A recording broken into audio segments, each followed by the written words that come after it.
श्रीमान राहुल गांधी जी और विपक्ष पहले चुनाव हारने के बाद कभी ईवीएम पर, कभी वीवीपैट पर, कभी इलेक्शन कमीशन पर और कभी अन्य संस्थाओं पर प्रश्न चिन्ह खड़ा करता था और ठीकरा फोड़ता था। अब कांग्रेस की प्लानिंग थोड़ी प्री प्लानिंग हो गई। इलेक्शन हारने वाले हैं बिहार में, आरोप पहले लगाने शुरू कर दिए। अनुराग ठाकुर जी वैसा ही प्रेस कॉन्फ्रेंस करते हैं, मतलब जो हम कह रहे थे उसी को दोहरा रहे हैं। पता नहीं उनको यह आइडिया कहां से मिला, किसने दिया, बट वो कर दिया उन्होंने।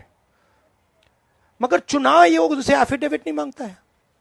वोट चोरी कहानी जिसमें सियासी आरोप प्रत्यारोप है, इलेक्शन कमीशन की भूमिका पर सवाल हैं और समय का वो पहिया है जिसमें वोट चोरी का आरोप पहले यूपी चुनाव में बीजेपी के नेता अनुराग ठाकुर लगाते हैं और फिर कुछ वक्त बाद leader of opposition Rahul Gandhi. आइए पहले देखते हैं कि थोड़े वक्त पुरानी अनुराग ठाकुर की वो प्रेस कॉन्फ्रेंस जिसमें उन्होंने वोट चोरी को लेकर इलेक्शन कमीशन पर सवाल खड़े किए थे।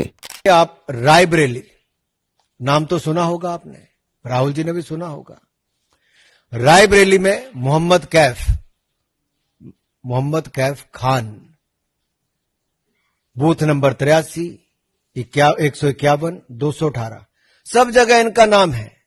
नाम सेम है, बस बाप का नाम भी सेम है, लेकिन वोट 3 पोलिंग बूथों पे बना हुआ है, 83, 151, 218 में। अगला देखिए fake address, 47 voter ID Diamond Harbour में। अभिषेक बनर्जी जी, डायमंड हार्बर में 47 वोटर आईडी हाउस नंबर 189 के पोलिंग बूथ 131 पर रजिस्टर हुए हैं। ये रायबरेली में हुए हैं जो 47 वोटर आईडी, और डायमंड हार्बर में मल्टीपल रिलीजन के एक ही घर नंबर 0011 पे बूथ नंबर 103 पे फाल्टा असेंबली में डायमंड हार्बर जो लोकसभा है वहां पे रजिस्टर हुए।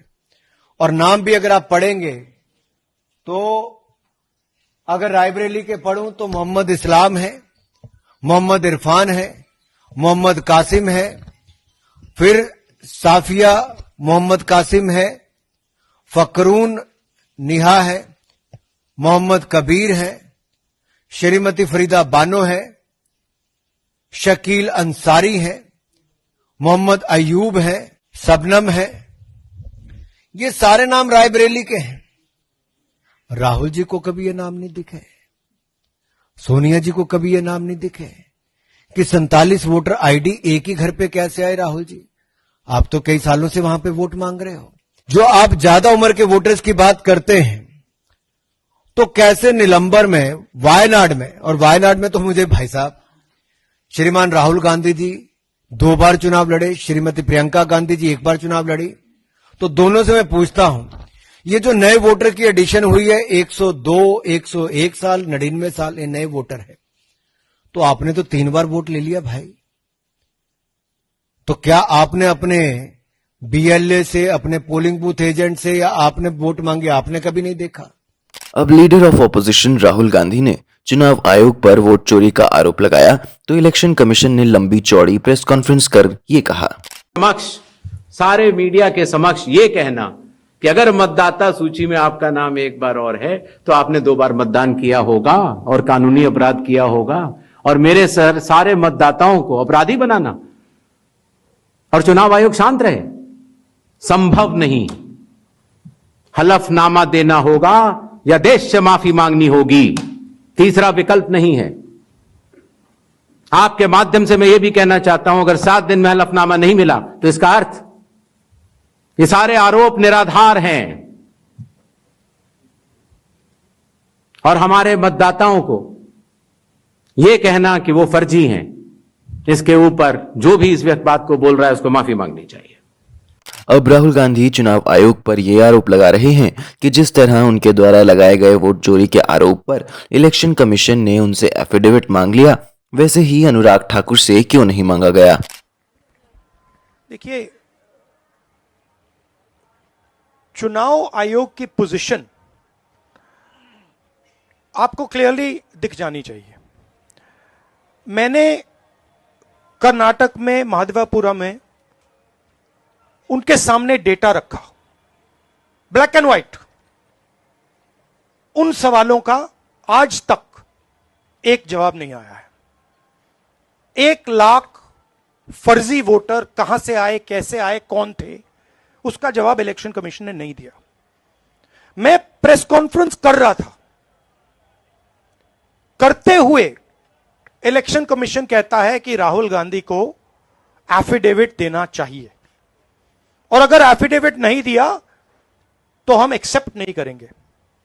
कुछ दिन बाद सरकार के अनुराग ठाकुर जी वैसा ही प्रेस कॉन्फ्रेंस करते हैं, मतलब जो हम कह रहे थे उसी को दोहरा रहे हैं। पता नहीं उनको यह आइडिया कहां से मिला, किसने दिया, बट वो कर दिया उन्होंने। मगर चुनाव आयोग उनसे एफिडेविट नहीं मांगता है। एक ही चीज की मैंने और उन्होंने, कोई फर्क नहीं। मैंने कहा कि देखिए ये फर्जी वोटर हैं, अनुराग ठाकुर ने कहा ये फर्जी वोटर हैं, और 5 मिनट के अंदर मुझसे एफिडेविट मांगा जाता है, और आज तक अनुराग ठाकुर से कोई एफिडेविट नहीं मांगा गया। राहुल गांधी ने इस बयान से एक बार फिर चुनाव आयोग की निष्पक्षता को लेकर राजनीतिक बहस तेज कर दी है। अब देखना होगा कि आयोग इस विवाद पर क्या रुख अपनाता है और क्या यह मुद्दा आने वाले चुनावी माहौल को और गर्म करता है। Bureau report, PPM times.